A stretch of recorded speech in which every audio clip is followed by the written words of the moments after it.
Night bulletin. ఇక వార్త వివరాల్లోకి వెళ్తే హైదరాబాద్ లో వైఎస్ఆర్ కాంగ్రెస్ పార్టీ విస్తృత స్థాయి సమావేశం ఘనంగా జరిగింది. పార్టీ అధినేత మాజీ ముఖ్యమంత్రి వైఎస్ జగన్మోహన్ రెడ్డి అధ్యక్షతన ఈ సమావేశం జరిగింది. రాష్ట్ర వ్యాప్తంగా ఉన్న పార్టీ కీలక నాయకులు, కోఆర్డినేటర్లు, రాష్ట్ర ప్రధాన కార్యదర్శులు, పీఏసీ సభ్యులు, జిల్లా అధ్యక్షులు, పార్లమెంట్, అసెంబ్లీ, నియోజకవర్గ సమన్వయకర్తలు పెద్ద ఎత్తున హాజరయ్యారు. ఈ సమావేశంలో పార్టీ భవిష్యత్ వ్యూహాలు, ప్రజలకు చేరువయ్యే విధానాలు, రాబోయే ఎన్నికల్లో పార్టీ గెలుపు కోసం చేపట్టాల్సిన చర్యలపై విస్తృతంగా చర్చించారు.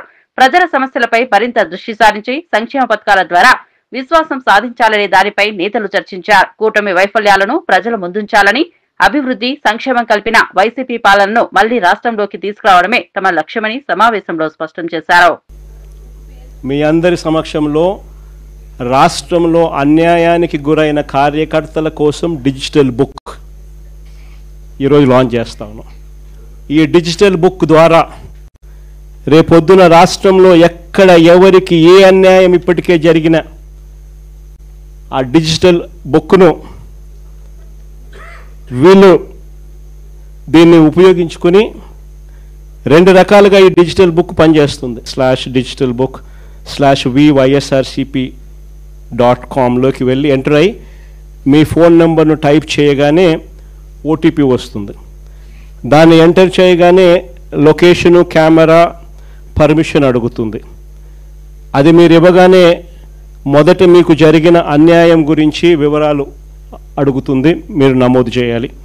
ఆ తర్వాత మీ దగ్గర ఏమైనా ఈ అన్యాయానికి సంబంధించిన ఫోటోగ్రాఫ్స్, ఆధారాలు, ఇంకా ఏదైనా అప్లోడ్ చేసే కార్యక్రమాలు కూడా చేయాలి.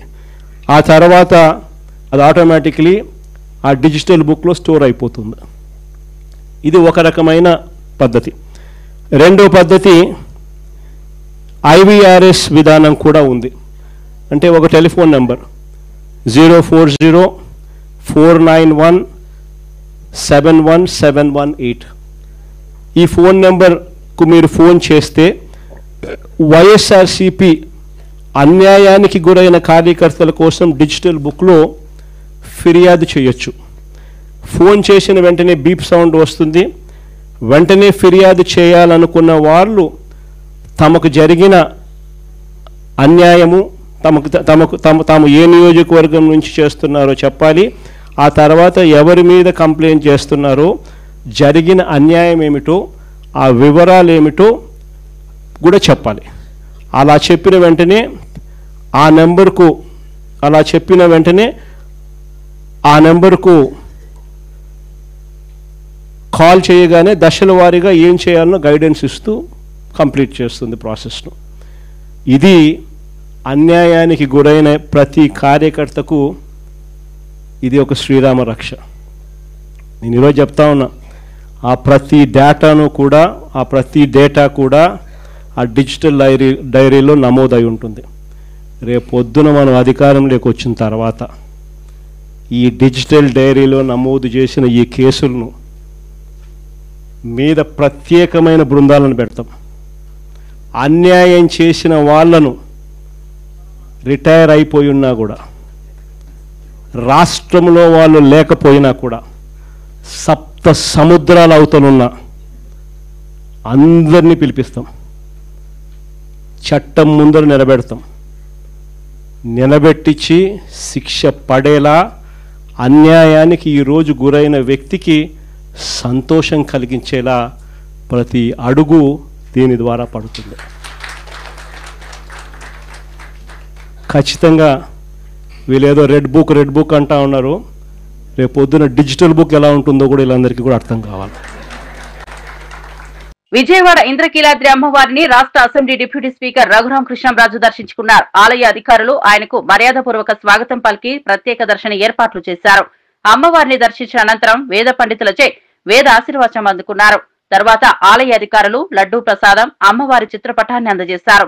ఈ సందర్భంగా డిప్యూటీ స్పీకర్ మాట్లాడుతూ దసరా శరన్నవరాత్రి సమయంలో అమ్మవారిని దర్శించడం తన జీవితంలో గొప్ప అదృష్టంగా భావిస్తున్నానన్నారు.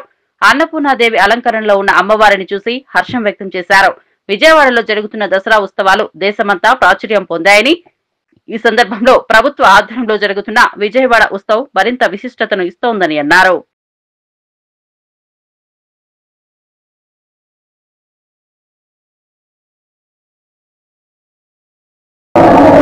దసరా ఉత్సవాలు యువదేవ సభ రామనారాయణ రెడ్డి గారి ఆధ్వర్యంలో కమిషనర్ ఎండోమెంట్స్ రామచంద్రనారాయణ గారు దీనికి నీవో నాయక్ గారి నిరంతర పర్యవేక్షణలో భక్తులకు ఎటువంటి ఇబ్బంది లేకుండా చాలా సజావుగా ఏర్పాట్లన్నీ జరుగుతున్నాయి. చాలా మంది భక్తులతో కూడా ఈ లైన్లో మాట్లాడటం జరిగింది. ఈ సంవత్సరం ఏర్పాట్లకు ప్రజలు భక్తులు చాలా సంతోషంగా ఉన్నారు.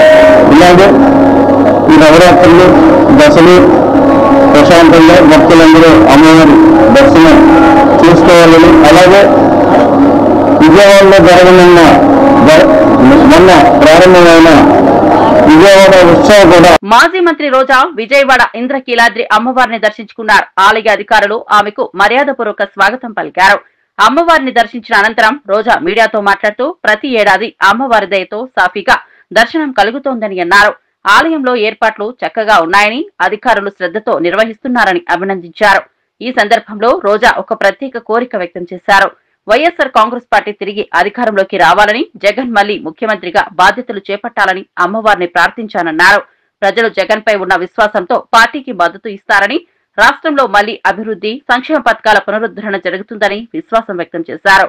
అమ్మవారి దయ ఎల్లప్పుడూ తన కుటుంబం పార్టీపై ఉండాలని ఆకాంక్షించారు.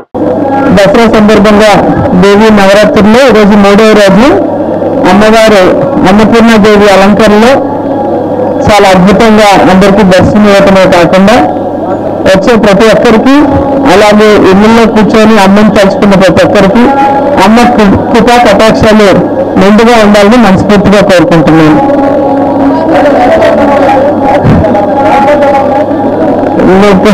వాటి గురించి ఏం మాట్లాడను. అమ్మవారి దయ నా మీద ఎప్పుడూ ఉంది కాబట్టి ఎప్పుడు దర్శనం నాకు బాగానే జరుగుతుంది. సో అమ్మని చూడాలి అని చెప్పి రావటం జరిగింది. అండ్ ఈరోజు అలంకరణ కూడా చాలా అద్భుతంగా ఉంది. సో ముఖ్యంగా మన రాష్ట్రానికి అమ్మవారి ఆశీస్సులు చాలా అవసరం. సో అమ్మవారి ఆశీస్సులు ఉంటాయని మనస్ఫూర్తిగా కోరుకుంటున్నాను. ఏం కోరుకుంటాను, మళ్ళీ జగనన్న తొందరగా సీఎం అవ్వాలి, ఈ రాష్ట్రం బాగుండాలి, రాష్ట్రంలో అన్ని వర్గాల వాళ్ళు బాగుండాలని మనస్ఫూర్తిగా కోరుకుంటున్నాను. జనసేన ఎమ్మెల్యే బొలిశెట్టి శ్రీనివాస్ అసెంబ్లీలో కూటమి ప్రభుత్వంపై సంచలన వ్యాఖ్యలు చేశారు. రోడ్ల నిర్మాణంలో ప్రభుత్వం పూర్తిగా విఫలమైందని ఆరోపించారు. ఎన్నికల సమయంలో కూటమి నేతలు ఇచ్చిన హామీలను గుర్తు చేస్తూ అధికారంలోకి వచ్చిన 15 నెలలైన రోడ్ల సమస్య పరిష్కారం కాలేదని మండిపడ్డారు.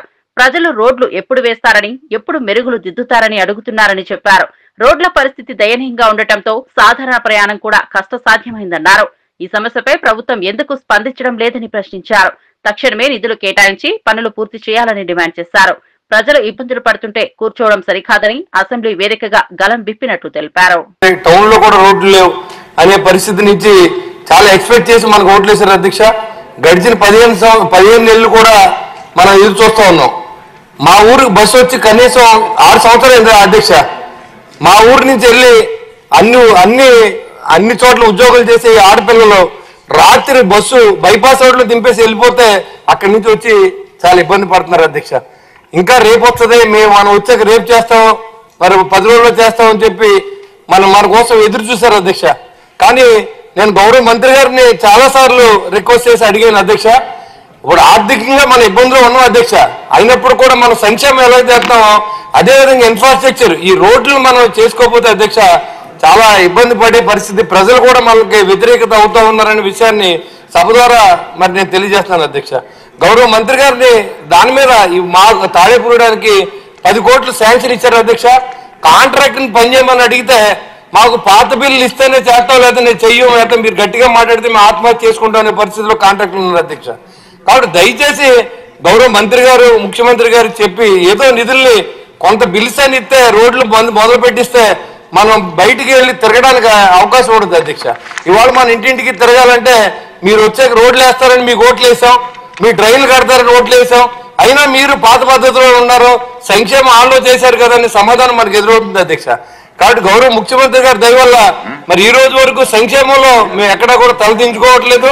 కానీ ఈ ఇన్ఫ్రాస్ట్రక్చర్ ని రోడ్లను కూడా మనం అభివృద్ధి చేయడానికి సహకరించాలని చెప్పి నేను గౌరవ మంత్రి గారిని కోరుతున్నాను అధ్యక్ష. మీ ద్వారా మరి త్వరితగతిన మరి రోడ్లు కొంత బిల్లులైనా చెల్లిస్తే ఆ కాంట్రాక్టర్లో పని చేయించుకుని రేపొద్దున్న రోడ్ల మీద తిరిగి మనం చెప్పుకోవడానికి మన కూటమి ప్రభుత్వం వచ్చిన తర్వాత మేము పలానా రోడ్లు వేసాం పలానా బిజ్జీలు కట్టామని చెప్పే అవకాశం ఉంటుంది. కాబట్టి దయచేసి స్పీకర్ గారి ద్వారా మంత్రి గారు నేను అడుగుతాను అధ్యక్ష, ఒకవేళ రోడ్లు ఏమైనా వేస్తారా, మొదలు పెట్టిస్తారా, ఆ బిల్లు వాళ్ళకి ఏమైనా ఇస్తారా అని చెప్పి ఈ సభాముఖంగా మంత్రి గారు నేను అడుగుతాను అధ్యక్ష.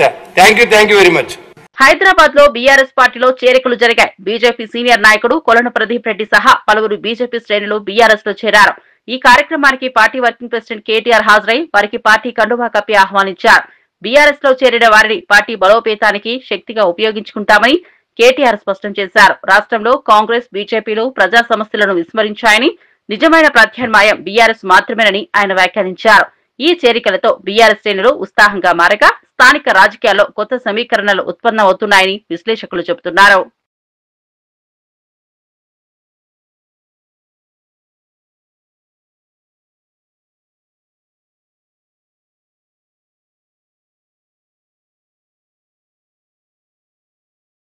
ఆడ మేడిగడ్డను ఎండబెట్టిండు, నీళ్ళు ఇస్తలేరు రేవంత్ రెడ్డి. ఇయ్యాడు. ఎందుకు ఇయ్యాడు? ఎందుకంటే ఆయన బాస్ కిందున్నాడు చంద్రబాబు నాయుడు. నువ్వు కడితే బరాబర్ మర్యాద ఉండదు రాబాయ్ అంటే కిందికి నీళ్ళు పోవన్నాయి. మరి ఇయ్యాడు. ఆయన ఆడిచ్చినట్టు ఈయన పాపం ఈయనదేమని ఈయన కోవట్టు చిన్న మనిషిన, వాళ్ళిద్దరు ఎట్లా ఆడిస్తే అట్లా ఆడేటోడు ఈయన చేతులు ఏముంటుంది. అట్లాగే ఇప్పుడు నిన్న మీరు చూసిండ్రు పక్కకు కర్ణాటకలో ఆల్మట్టి డ్యామ్ హైట్ పెంచుతుండ్రు 5 ఫీట్లు. ఒక్క డ్యాము ఆల్రెడీ కట్టి ఉన్న డ్యాము 5 ఫీట్లు పెంచినందుకు వాళ్ళు ఎంత ఖర్చు పెడుతున్నారు ఎరికేనా? 70,000 కోట్లు ఒక భూసేకరణకే. 70,000 కోట్లు. అదే కేసీఆర్ గారు 40 లక్షల ఎకరాలకు నీళ్ళు ఇచ్చే ప్రాజెక్టు దాని మీద 93,000 కోట్లు ఖర్చు పెడితే తిన్నాడు 1,00,000 కోట్లు తిన్నాడు వేసుకపోయింది ఇంట్లోకి. మనం ఎప్పుడైనా ఆలోచించినామా కనీసం? అరే 93,000 కోట్లు ఖర్చు అయిన ప్రాజెక్టులో 1,00,000 కోట్లు ఎవడెట్లా తింటాడు? మరి 1,00,000 కోట్లు ఈయననే తింటా బరాజులు ఎవడు కట్టిండు? ఆ పంప్ హౌజ్లు ఎట్లా కట్టిర్రు? ఆ సొరంగ మార్గాలు ఎట్లా కట్టిర్రు? మరి ఆ మొత్తం కాలువలు ఎట్లా కట్టిండ్రు? గన్ని రిజర్వాయర్లు ఎట్లా వచ్చినాయి? గిన్ని నీళ్ళు ఎట్లా వస్తున్నాయి? ఇలా భూమికి బరువు అయ్యేంత పంట ఎడికెళ్ళి వండుతున్నది అని ఎప్పుడైనా కూర్చొని ఆలోచించినవా? ఇగో తిన్నాడట అంటే తిన్నాడు తినే ఉంటాడు. ఇదిగో పూలు అంటే అది గొప్ప ఒక అడిగినోడు లేడు, చూసినోడు లేదు. ఎవరు పడతా వాళ్ళు ఏది పడతారు చెప్పుడు, మనం నమ్ముడు. ఆయనతో పోయి బాయిలో దుంకుతున్నామా బుందలో దుంకుతున్నామా ఏది చూసేది లేదు, పోయి దుంకుడేనే. హైదరాబాద్ కృష్ణానగర్ లో వరద సమస్యలను పరిశీలించిన మంత్రి పొన్నం ప్రభాకర్, వివేక్ వెంకటస్వామి స్థానికులతో మాట్లాడారు. వర్షం తక్కువ సమయంలో అధికంగా పడడంతో రోడ్లపై నీరు నిలిచి ప్రజలు ఇబ్బందులు ఎదుర్కొంటున్నారని తెలిపారు. గత పాలకులు హైదరాబాద్ ను నిర్లక్ష్యం చేశారని ఆరోపించారు. ప్లాన్ ఆఫ్ యాక్షన్ సిద్ధం చేసి open drainage and ground drainage పనులు పూర్తి చేసి ఇలాంటి సమస్యలు పునరావృతం కాకుండా చర్యలు తీసుకుంటామని హామీ ఇచ్చారు. స్థానిక ప్రజలతో మాట్లాడుతూ సమస్యలను త్వరగా పరిష్కరించేందుకు ప్రభుత్వ యంత్రాంగం కృషి చేస్తోందని భరోసా ఇచ్చారు. తెలంగాణ కోసం కొట్లాడుతున్నాము. తెలంగాణ వచ్చిన తర్వాత రాజధాని అయిన హైదరాబాద్ లో ఉన్నటువంటి పరిస్థితులు చూస్తే దురదృష్టకరం. అందుకే ఇప్పుడు హైదరాబాద్ ఇన్ఛార్జ్ మంత్రిగా సహచార మంత్రులు అందరూ డాక్టర్ వివేక్ గారు మిగతా అందరూ కూడా కలిసి హైదరాబాద్ నగరం మొత్తంగా ఉన్నటువంటి ఇటువంటి సమస్యలను పరిష్కరించడంలో కార్యక్రమం కొనసాగుతుంది. ఈ కృష్ణానగర్ లోపల గతంలో చూసాం, మొత్తం ఓవర్ఫ్లో అయి రోడ్ల మీద నడిచేటువంటి పనులు లేదు. బిహెచ్ఎంసీ తరఫున, అదేవిధంగా వాటర్ బోర్డు తరఫున, అదేవిధంగా హైదరాబాద్ తరఫున ఇక్కడికి వచ్చి వాటిని ఏ విధంగా రివైవ్ చేయాలి, ప్రజలకు ఇబ్బంది లేకుండా డ్రైనేజ్ కానీ అన్ని వాటర్ అంతా కూడా వాటర్ ఫ్లో వర్షం మళ్ళీ ఒక ప్లాన్ ఆఫ్ యాక్షన్ చేస్తా ఉన్నాం. ఎక్కడైతే మొత్తంగా వాటర్ డ్యామేజ్ అవుతుందో ఓపెన్ డ్రైన్స్ లో కానీ అండర్ డ్రైన్స్ లో కానీ పూర్తిగా ఇబ్బంది అవుతుంది. ఇదే సందర్భంలో ప్రజలందరూ కూడా కోరుతా ఉన్నాం, వాళ్ళకు సంబంధించిన పనికిరాని వస్తువులన్నీ వేరే ఎక్కడన్నా వేస్తే బాగుంటుంది కానీ తీసుకుపోయి డ్రైన్ లో వేయడం వల్ల కవర్డ్ డ్రైన్ లోపల జామ్ అయి వాటర్ ఓవర్ఫ్లో అవుతుంది. దయచేసి అర్థం చేసుకోవాలని ప్రజలు కోరుతారు. ఏ కార్యక్రమం చేసినా ప్రజల సహకారం కావాలి. అన్ని వాళ్ళ పనికిరాని వస్తువులన్నీ డ్రైన్ వేయడం వల్ల ఇబ్బంది అవుతుంది. ప్రభుత్వం తరఫున స్పష్టమైన ఆదేశాలు ముఖ్యమంత్రి గారు ఇస్తారు. హైదరాబాద్ రాష్ట్ర రాజధాని, పెరుగుతున్నటువంటి రాజధాని, అందరు ప్రజలకు ఇక్కడ నివాసయోగ్యంగా ఉండేటువంటి విద్య ఉపాధి అనేక రకాల కొరకు వచ్చేటువంటి వాళ్ళందరికీ ఇక్కడ ఎటువంటి ఇబ్బంది లేకుండా ప్రజాపాలన ప్రభుత్వం అందరం కలిసి నిర్ణయం తీసుకున్నాం. ప్రత్యేకించి జూబ్లీస్ కు సంబంధించినటువంటి ఈ కృష్ణానగర్ దీర్ఘకాలిక సమస్య బాగా చేసినామని చెప్పుకుంటున్నటువంటి వాళ్ళందరూ కూడా చూస్తే ప్రత్యక్షంగా గ్రేటర్ విశాఖ మున్సిపల్ కార్పొరేషన్ ను 10 జోన్లుగా విభజించనున్నట్లు పురపాలక శాఖ మంత్రి నారాయణ తెలిపారు.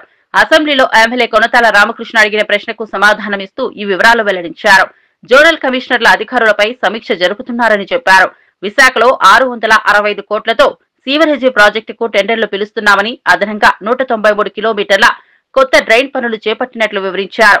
టీడీఆర్ బాండ్లు పెండింగ్ లో ఉన్నాయని, తణుకు వివాదం కారణంగా ఇతర కార్పొరేషన్లలో జారీ ఆలస్యమైందని చెప్పారు. ఇటువంటి పట్టణానికి జీవీఎంసీ పరిధి పెరిగాక చాలా గ్రామాలు విలీనమయ్యాయి అధ్యక్ష.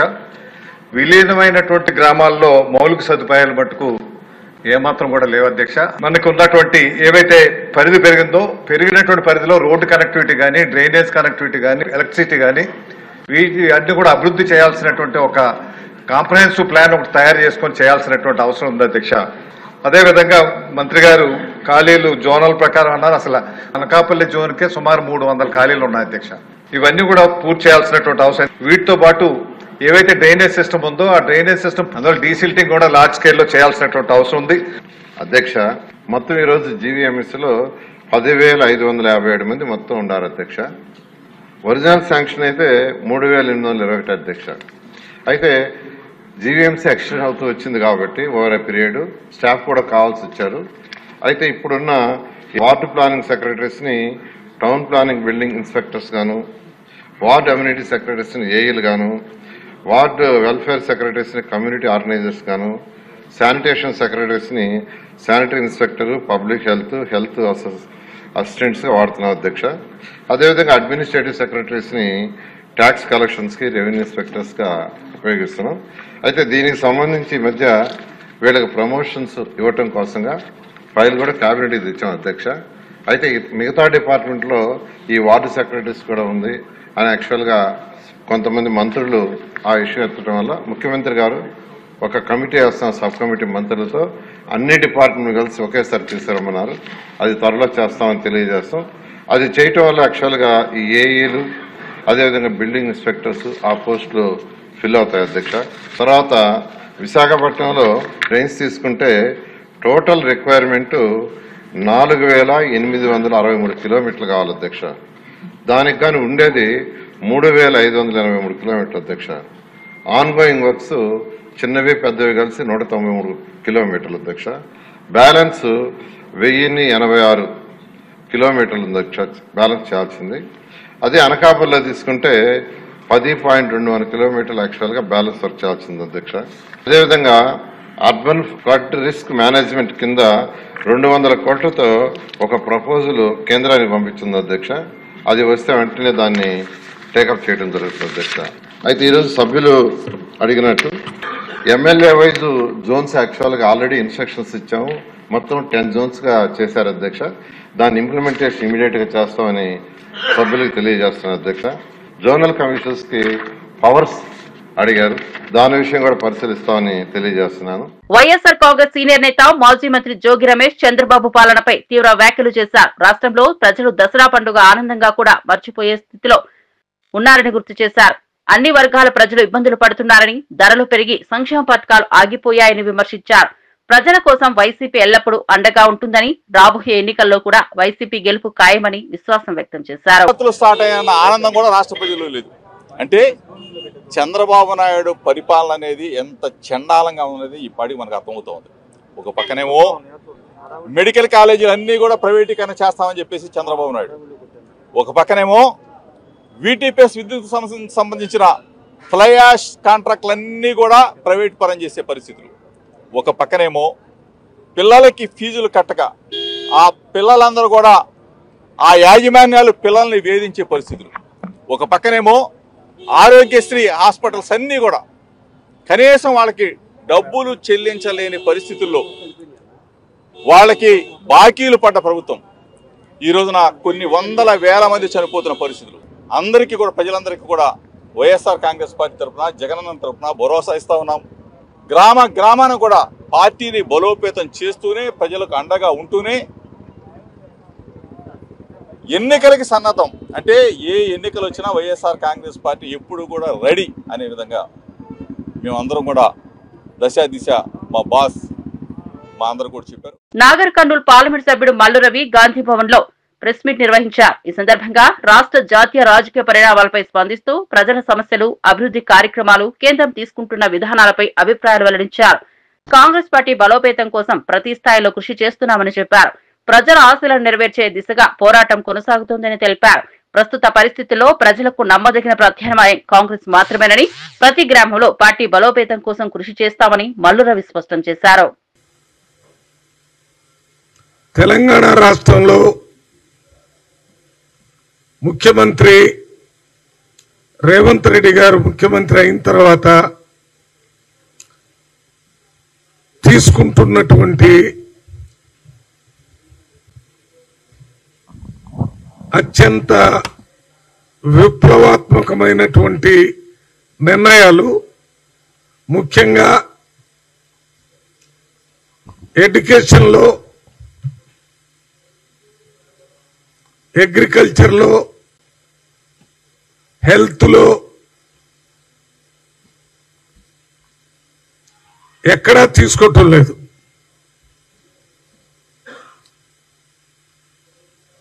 మన రాష్ట్రంలో 100 ఇంటిగ్రేటెడ్ రెసిడెన్షియల్ స్కూల్స్, ఒక్కొక్క స్కూల్కి 200 కోట్ల రూపాయలు, ఒక్కొక్క స్కూలు హాస్టల్ 25 ఎకరాల్లో, ఒక్కొక్క హాస్టల్లో 2600 మంది విద్యార్థులు, ఒకే హాస్టల్లో SC students, ST students, BC students, minority students, economically weaker section students కలిసి.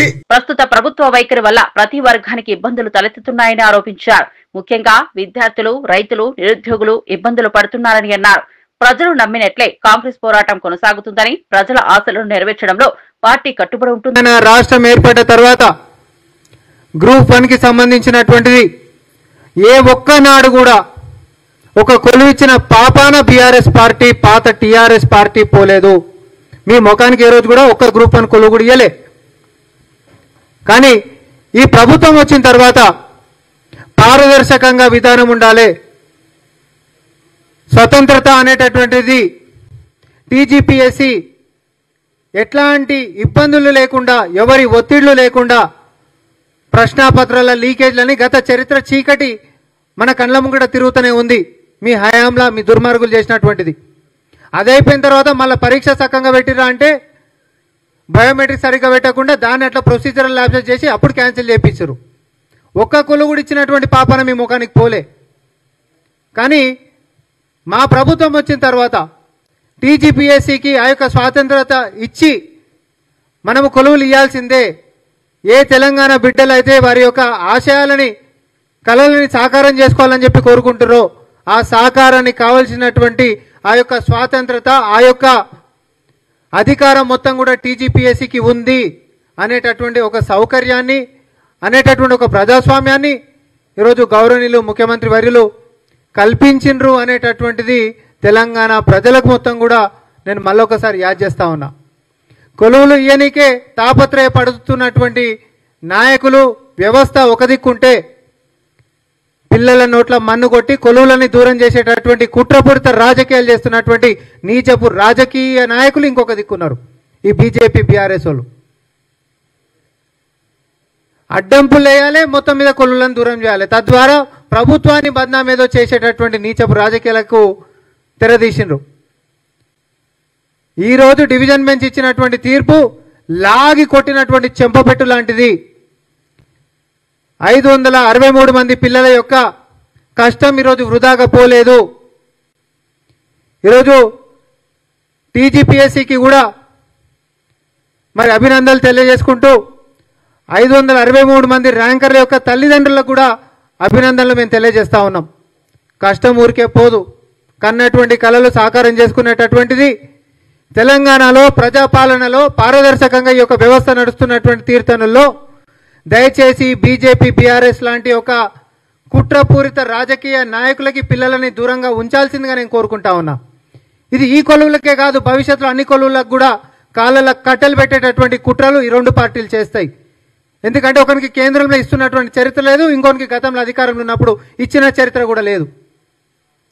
ఇచ్చేటటువంటి ఆలోచన ఉంటున్నటువంటి మమ్మల్ని ముంగడికి సాగనీయకుండా బద్నాం చేసేటటువంటి రాజకీయాలు ఎవరైతే చేస్తారో తస్మాత్ జాగ్రత్త తెలంగాణ సమాజమా అని చెప్పి మేము ఈరోజు విజ్ఞప్తి చేసుకుంటా ఉన్నాం. మళ్ళొకసారి 563 మంది గ్రూప్ 1 ర్యాంకర్లకి గత ప్రభుత్వ హయాంలో గృహ నిర్మాణ శాఖను ముక్కలు ముక్కలుగా చేశారని మాజీ మంత్రి పొంగులేటి శ్రీనివాసరెడ్డి విమర్శించారు. పేదలకు ఇల్లు ఇవ్వాల్సింది పోయి కమిషన్ల కోసం ప్రాజెక్టులు నిలిపేశారని ఆరోపించారు. పేదలకు ఏడాదికి 1,00,000 ఇళ్లు కట్టిస్తే రాష్ట్రంలో 10 లక్షల ఇళ్లు ఉండేవని అన్నారు. కాళేశ్వరం ప్రాజెక్టును కూడా కమిషన్ల కోసమే కట్టారని, అందుకే ఆ ప్రాజెక్టు కూలిపోయిందని వ్యాఖ్యానించారు.